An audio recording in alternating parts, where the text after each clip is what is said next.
मुझे सब कुछ खत्म थियण लाइ वञे पियो। असां जेके कुर्बानियूं ॾिनियूं, असां जा बेगुनाह माण्हू मोआ, वो सब कुछ खत्म थियण लाइ वञे पियो कुंज। इहो त थियणो हुयो वारिस। थोरो सोच, गफ़ार खान भला पंहिंजे वारिस खे कीअं थो मारे सघे? न कुंज, उन में तूं ग़लति आहीं। गफ़ार खान त ठाह करण ई न पियो चाहे, पर ॻोठ वारनि उनखे मजबूर करे छॾियो। ॻोठ वारनि में एतिरी हिम्मत नाहे जो रईस जे साम्हूं बीह सघनि।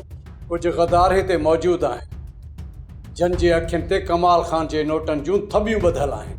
जेकॾहिं हू माण्हू ज़ाहिर आहिनि त पोइ उन्हनि खे इन ॻोठ मां तड़ियो छो नथो वञे? उन्हनि सां पूरो ॻोठ ॿधिजी वियो आहे। हितां जा आबोझ माण्हू उन्हनि जे फ़रेब में अची विया आहिनि। हाणे तूं ई ॿुधाए, छा रईस पूरे ॻोठ खे तड़े कढे? इहो त कॾहिं बि कोन थींदो। आख़िर रईस कहिड़ो फ़ैसिलो कयो आहे? जेको मुंहिंजो अंदाज़ो आहे त ठाह ज़रूरु थींदो।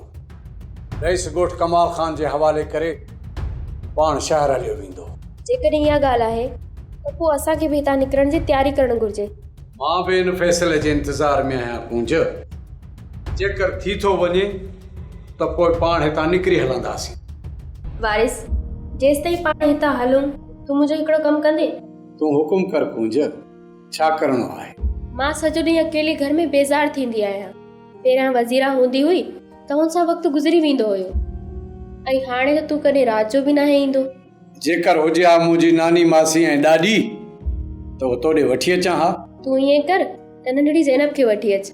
हू मूंसां कम में बि हथु वंडराईंदी ऐं कुझु ॾींहं हिते बि रहंदी। चवे पई त मां तुंहिंजो ॻोठ घुमण जे लाइ हलंदसि। ठीकु आहे कुंज, मां ज़ैनब जे पीउ सां फ़ोन ते ॻाल्हायां थो। जेकॾहिं हू इजाज़त ॾिए थो त मां हुनखे वठी थो अचां। उहा गॾु हूंदी त मूंखे अकेलाई जो अहसासु न थींदो। तूं परेशान न थी, मां वठी ईंदोसांसि। सोप सीरियल ज़हर ज़िंदगी तमाम एपिसोड ॾिसो हाणे HD क्वालिटी में। विजिट कयो असांजो YouTube चैनल सिन TV HD ड्रामा।